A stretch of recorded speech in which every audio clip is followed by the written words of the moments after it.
She stuffed her 2-year-old son's body into a garbage bag after 5 days of torture. Then she went to a party. On Mother's Day 2009, Belinda Magana dialed 911 from Fairmount Park in Corona, California. Her voice cracked with panic. "My baby's missing," she sobbed to the dispatcher. "He was right here. Someone took my Malachi." But Malachi Magana wasn't missing from that park picnic. He was already dead. Buried. Hidden in the San Bernardino foothills like discarded trash. The frantic mother clutching missing person flyers? She knew exactly where her son was. Because she put him there. What happened inside that Corona apartment during those 5 days in May remains one of the most disturbing cases of child abuse California has ever prosecuted. The evidence was so horrific that seasoned detectives required counseling. The medical examiner's report made grown prosecutors weep. Only 0.1% of murder defendants receive death sentences in California. Even fewer are women. Of the 691 inmates currently on California's death row, just 21 are female. Belinda Magana earned her place among them. But this isn't just another true crime story about evil hiding behind a mother's face. This is about 5 days that revealed the darkest corners of human nature. About a toddler who trusted the person who betrayed him most. About a system that tried to find justice for the most innocent victim imaginable. What transforms a mother into her child's executioner? The answer lies buried deeper than Malachi's tiny body ever was. May 9, 2009. Corona, California. Malachi Magana toddles through the cramped apartment on Via del Agua. 2 years old. 26 pounds of pure innocence wrapped in a dinosaur t-shirt and tiny sneakers that light up when he walks. His first word was Mama. In 5 days, she would be the reason he stopped breathing forever. The apartment sits in a working-class neighborhood where palm trees line the streets and children's laughter echoes from playgrounds. Unit 127 looks identical to every other beige stucco building in the complex. White trim. Red tile roof. Nothing to suggest the horror unfolding behind those walls. Inside, Malachi explores his world with the fearless curiosity of a toddler. He pulls himself up on furniture. Babbles in his own language. Reaches for everything with sticky fingers and an open heart that he trusts completely. That trust will kill him. Belinda Magana, 23, watches her son from the kitchen. Dark hair pulled back. Tired eyes that have seen too much for her age. She moved to Corona seeking a fresh start after years of instability. Single motherhood. Financial struggles. The weight of raising a child alone pressing down like a physical force. Then Michael arrived. Michael Narine, 37. Smooth talker. Quick smile. He swept into their lives 6 months ago promising stability. Partnership. A father figure for Malachi. But Michael brought darkness with him. The kind that feeds on the vulnerable. The kind that turns sanctuaries into hunting grounds. By May 9, 2009, their relationship has curdled into something toxic. Alcohol flows freely. Tempers flare without warning. And caught in the middle is a toddler who wants nothing more than love and safety. Malachi doesn't understand the tension crackling through the apartment. Doesn't recognize the warning signs that trained professionals spend years learning to identify. He sees his mother and the man she loves.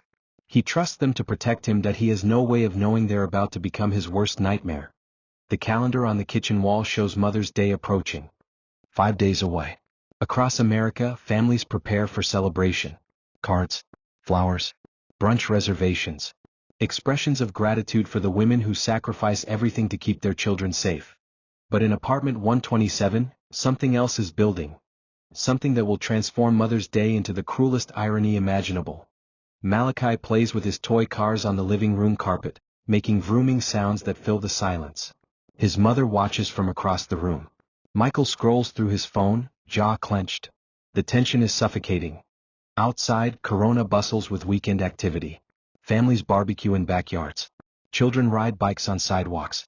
Life unfolds in all its ordinary beauty just feet from where a little boy's world is about to collapse. Malachi doesn't know that every breath he takes is numbered. Every giggle has become precious.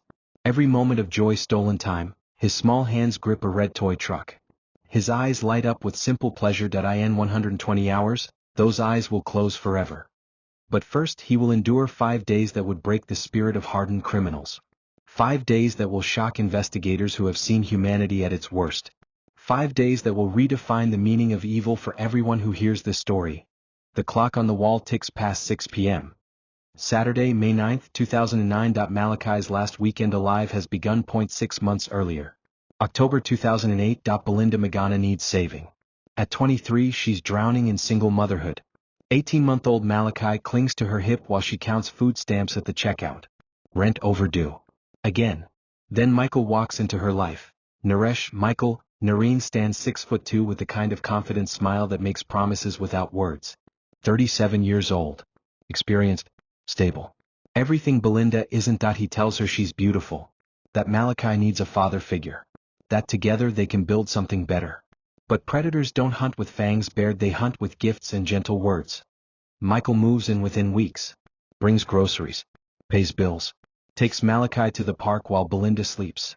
For 3 months, it feels like salvation. Then the mask slips. November 2008. First red flag during an argument over dinner. Michael's voice drops to a whisper more terrifying than screaming. His hand closes around Belinda's wrist just tight enough to leave hidden marks. Malachi watches from his high chair, wide-eyed and silent. Children sense danger before adults acknowledge it. Malachi stops laughing when Michael enters a room. Starts crying when his mother leaves him alone with her boyfriend. But Belinda needs Michael. Financially. Emotionally. Desperately. She ignores the warnings her son broadcasts with every whimper. By December, the dynamic calcifies into toxicity. Michael controls finances. Makes decisions. Decides when they eat, where they go, who they see. Belinda apologizes for things that aren't her fault. Walks on eggshells in her own home. Malachi becomes collateral damage. When he cries during Michael's TV shows, Belinda shushes him with panic.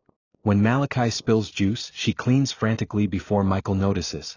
When her son needs comfort at night, she weighs his cries against the risk of waking her boyfriend. A mother's protective instincts are supposed to be unbreakable, but desperation can bend anything until it snaps. January 2009. Violence escalates. Michael's temper flares over minor irritations. Misplaced remotes. Burnt toast. Malachi's normal toddler behavior becomes intolerable noise that must be silenced. Belinda disciplines her son with increasing harshness. Not because she wants to, but because Michael's anger is scarier than Malachi's tears.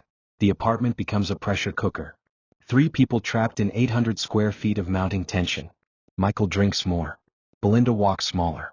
Malachi retreats into quiet compliance that breaks child psychologists' hearts. February brings the first documented abuse incident. Neighbors hear shouting. Crying. Something hitting the wall. When police knock, Belinda smiles and explains they're moving furniture. She's learned domestic violence's first rule. Protect the perpetrator to protect yourself. March. April. The pattern solidifies. Michael's rages become routine. Belinda's compliance becomes automatic.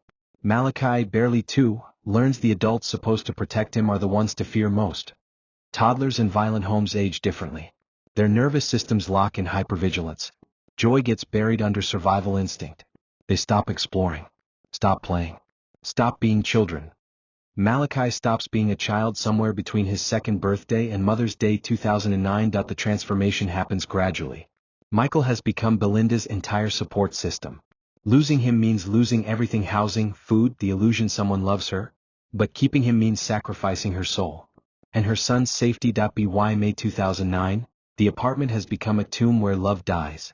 Michael's presence fills every corner like toxic gas. Belinda sleepwalks through motherhood while her instincts scream warnings she refuses to hear. Malachi watches everything. Learns everything. Understands his cries bring danger. His needs don't matter. The people supposed to love him view him as an obstacle. He stops reaching for his mother when she walks by. Neighbors later tell police the shouting became so constant they stopped noticing. Like traffic noise, background soundtrack to their lives. But background noise can't explain what happens next. What happens during 6 days in May 2009 isn't momentary rage or accidental tragedy. Evidence will show planning. Deliberation. Choices made repeatedly to prioritize adult convenience over a child's life. The toxic household Michael and Belinda created wasn't just dysfunctional, it was a weapon pointed at the most innocent target imaginable. And on May 3, 2009, someone pulled the trigger. What transforms ordinary people into monsters isn't a single moment of madness, it's 1,000 small compromises that erode humanity one choice at a time. May 3, 2009. Sunday morning. The water runs too hot in the cramped bathroom of apartment 127. Steam fogs the mirror. Malachi's screams pierce the walls. What happens next will haunt medical examiners for years. Instead of rushing to the emergency room, Belinda and Michael make a calculation that defies every parental instinct. They choose concealment over care. Silence over salvation. The toddler's burns cover significant portions of his small body. Third-degree injuries that require immediate medical intervention. Pain so severe that trained adults would collapse from shock. But no ambulance arrives. No doctors examine the wounds. No one advocates for the child who cannot speak for himself. They apply diaper rash ointment to injuries that need surgical treatment. Then they wait for his cries to stop. When Malachi continues screaming because burned flesh doesn't heal with drugstore remedies, they make another choice. Violence becomes their anesthesia. If they can't treat his pain, they'll silence his expression of it. The medical evidence will later reveal a pattern that investigators recognize from the worst child abuse cases. Multiple injuries inflicted over multiple days. Systematic trauma designed not to kill quickly, but to control completely. Tuesday, May 5th. The neighbors hear less crying now. Not because Malachi is healing, but because he's learning that screaming brings more harm than help. Child psychology experts know this phenomenon well. Learned helplessness in victims so young they haven't developed language to describe their suffering. The human spirit can be broken in less than a week when the breaking is done methodically. Wednesday, May 6th, Thursday, May 7th. Friday, May 8th. 3 days blur into a nightmare of medical neglect and escalating violence. The apartment becomes a chamber where basic human decency goes to die. Where two adults convince themselves that covering up their crime matters more than saving a child's life. Forensic pathologists will later determine that proper medical care could have prevented what happens next. Saturday, May 9th, 2009. Malachi Magana stops fighting. His small body, ravaged by burns and blunt force trauma, finally surrenders to injuries that were entirely survivable with appropriate treatment. That he dies not from a moment of rage, but from 6 days of calculated cruelty. The cause of death: complications from thermal burns and blunt force trauma to the head. Translation: they killed him slowly and they had multiple opportunities to choose differently. But choosing differently would have meant admitting what they'd done. Would have meant facing consequences for their actions. Would have meant prioritizing Malachi's life over their own convenience. They chose convenience. The apartment falls silent for the first time in days. No crying. No screaming. No desperate attempts by a toddler to communicate pain that no child should ever experience. Just silence. And in that silence, Belinda and Michael begin planning their next move. Because for them, Malachi's death isn't a tragedy, it's a problem to be solved. The real horror isn't just what they did to him while he was alive, it's what they're about to do to him now that he's dead. Saturday evening, May 9th, 2009. Malachi's body lies still in the Corona apartment. No pulse. No breath. No chance for the medical intervention that could have saved him hours earlier. Belinda and Michael face a choice that will define them forever. They choose a garbage bag, black plastic. Industrial strength.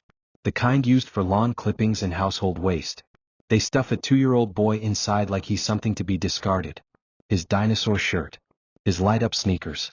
His entire future all reduced to trash. But disposing of evidence requires planning, and planning reveals the coldest truth about human nature. Some people can compartmentalize anything. They load Malachi's body into their car and drive to Apple Valley. Not to a hospital. Not to police. To a party. For the next several hours, Belinda and Michael socialize. Drink. Make small talk with friends who have no idea they're chatting with killers. The trunk of their car contains the corpse of a toddler, and they order pizza like it's any other Saturday night. Sunday morning, May 10th, 2009. Mother's Day. While families across America celebrate maternal love with flowers and breakfast in bed, Belinda and Michael drive to the San Bernardino foothills. Lytle Creek area. Remote. Isolated.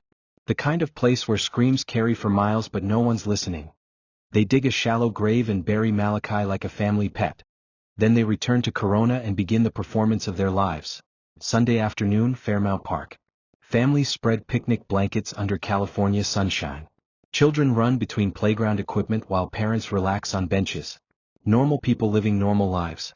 Belinda calls 911. My baby's missing, she sobs into the phone. Someone took my son. The dispatcher hears genuine panic in her voice. Because Belinda isn't acting, she's genuinely terrified. Not of losing Malachi, but of getting caught. Oscar-worthy performances require emotional truth, and Belinda's fear is absolutely real. The missing person report triggers immediate response. Corona police officers arrive within minutes. Search dogs. Helicopters. Dozens of volunteers combing the park for a little boy who isn't there. Because he's buried 40 miles away in a mountain creek bed. For 3 days the search continues. Missing person flyers with Malachi's photo appear throughout Corona. Local news covers the story. Neighbors organize search parties. The community rallies around a grieving mother whose child vanished during a Mother's Day picnic. Belinda gives interviews. Pleads for help. Begs the public to bring her baby home. She knows exactly where he is. But maintaining the lie requires more than tears and television appearances. It requires believing your own fiction. Tuesday, May 12, 2009. Detective Sarah Martinez stares at the missing person files spread across her desk. 3 days of intensive searching. No leads. No witnesses. No trace of Malachi Magana. But something doesn't fit. Corona police initially responded like they always do to missing child reports, with urgency, resources, and hope. Search teams combed Fairmount Park. Helicopters circled overhead. Divers checked retention ponds. Every protocol followed to the letter. Yet the evidence tells a different story than the grieving mother's tears. Martinez reviews the timeline. Mother and boyfriend at park picnic. Child playing on swings. Mother turns away for just a minute. Child vanishes without a trace. In 30 years of investigating missing children, Martinez has learned that abductors leave evidence. Footprints. Tire tracks. Witnesses. Something. This case has nothing, which means everything. Wednesday morning. Interview room. Corona Police Department. Belinda sits across from Martinez, tissues clutched in trembling hands. Michael paces by the window, chain-smoking Marlboros. They've told their story dozens of times to different officers. Same details. Same timeline. Same tears, too same. Walk me through Sunday again, Martinez says quietly. Start from when you woke up. Belinda's story unfolds exactly as before. Word for word. Like a script rehearsed to perfection. But scripts have flaws, and Martinez has 48 hours to find them. The breakthrough comes from an unexpected source. Michael's nervousness manifests as talking. Too much talking.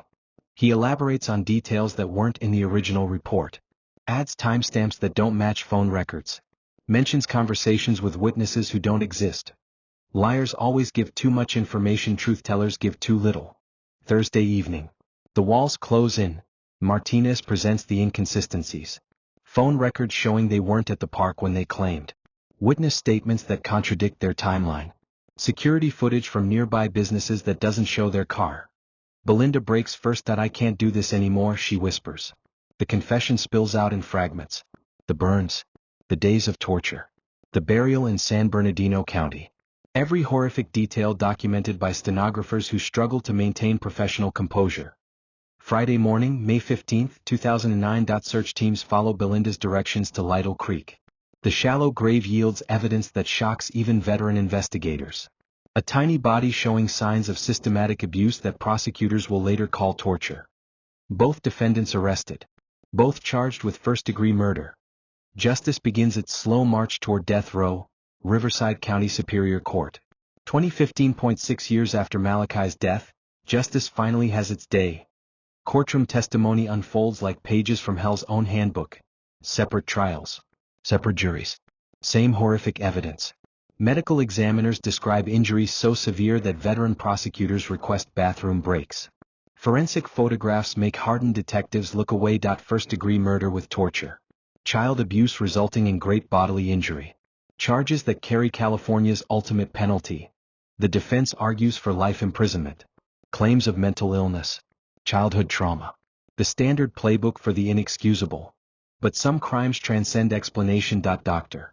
Sarah Chin, forensic pathologist, takes the witness stand. 23 years examining death.